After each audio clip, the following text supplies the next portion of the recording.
D'abord, je prie de m'excuser pour ce retard, j'ai été retardé à la consultation. Je voudrais remercier Fernando, Jean-Baptiste et Aurélia et sur le RPH qui, depuis le départ de notre action contre le DSM, est effectivement totalement engagé, discrètement, mais en même temps efficacement engagé dans la lutte contre la pensée unique DSM. Alors la clinique du sujet, rien n'est plus nécessaire que la clinique du sujet à l'heure actuelle. Le DSM, depuis 30 ans, a littéralement envahi le champ de la psychiatrie, au point que la psychanalyse a été balayée en grande partie.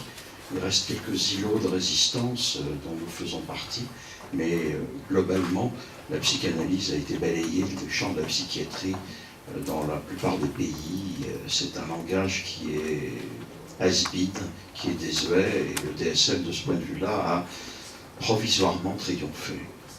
Alors, tout dans le DSM va contre la clinique du sujet.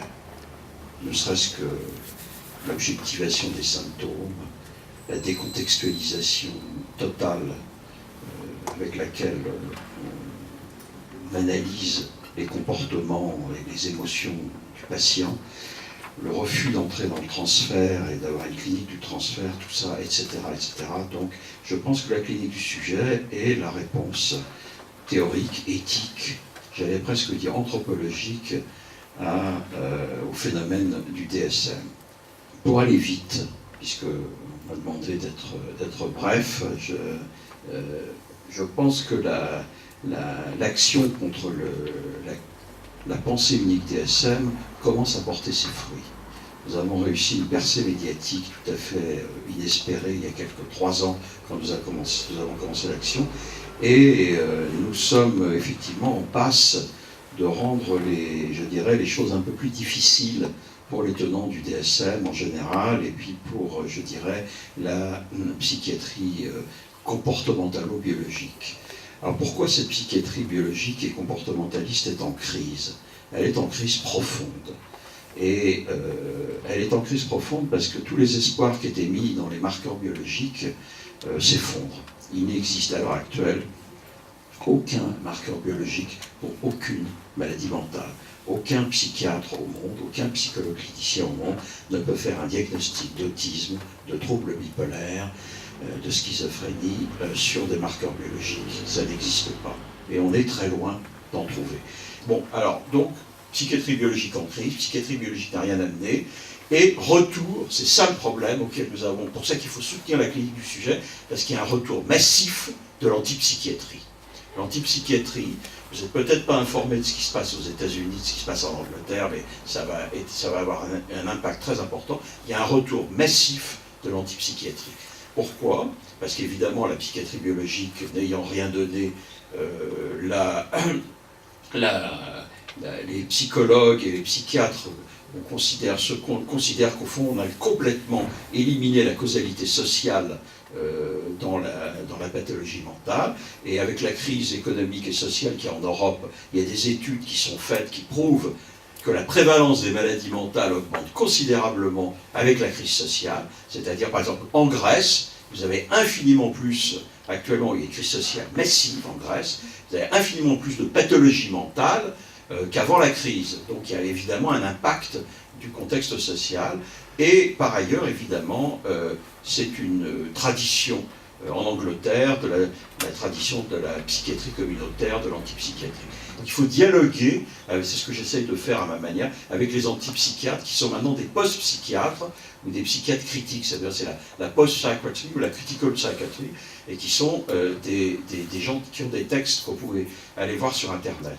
Alors, eux, ils ne sont pas pour la psychanalyse. Ils pensent que la psychanalyse, ils ont une vision déformée de la psychanalyse et de la clinique du sujet. Ils voient le sujet en tant qu'individualisme. C'est tout à fait faux. Le sujet, si on se réfère à la conception lacanienne, n'est absolument pas superposable ni à l'ego, ni même à l'individu au sens de l'individu au sens sociologique ou politique. Mais c'est ce débat-là qu'il faut avoir. Parce que ces gens-là sont profondément intéressants, mais il faut avoir un débat là-dessus. et restaurer la clinique du sujet, restaurer la place de la psychanalyse. Et puis, il y a un problème qui est, et je pense que quand on parle de clinique du sujet, ça ne veut pas dire pour autant qu'on doit se désintéresser des classifications. Les classifications sont, je crois, nécessaires pour la recherche, pour l'épidémiologie, et on doit avoir un certain langage commun. De ce point de vue-là, le DSM a apporté quelque chose, et donc je pense qu'on doit faire, et il y a un autre volet à notre action, qui est un volet constructif.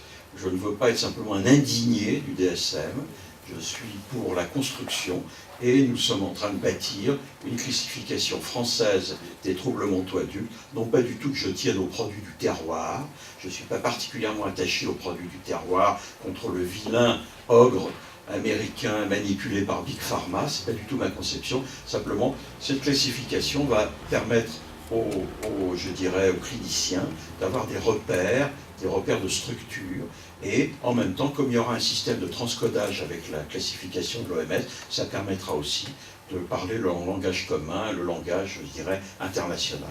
Donc, je remercie vraiment les organisateurs de cette soirée, il faut en faire plusieurs, et il y a un rendez-vous qui va être très important, qui va être le moment où le DSM-5 va être traduit en français et va paraître en français. Là, je peux vous dire que nous allons faire du bruit.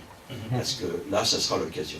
Pourquoi? Parce que moi, je demande que l'on n'enseigne pas le DSM-5 dans les facultés de médecine, ni dans les facultés de... on enseigne la psychologie. Et que donc, on va faire beaucoup de bruit pour éviter cela. Et puis, par ailleurs, il faut bien dire quand même que derrière le DSM, même si on ne comprend pas un complot Big Pharma, il y a quand même une énorme force économique qui sont les laboratoires pharmaceutiques. Il ne faut pas être naïf. Il est vrai que les laboratoires pharmaceutiques ne tiennent pas la main des rédacteurs du DSM, mais croire que les laboratoires pharmaceutiques n'ont absolument rien à voir avec cette question me paraît d'une naïveté coupable, voire d'une certaine duplicité, elle aussi coupable. Voilà.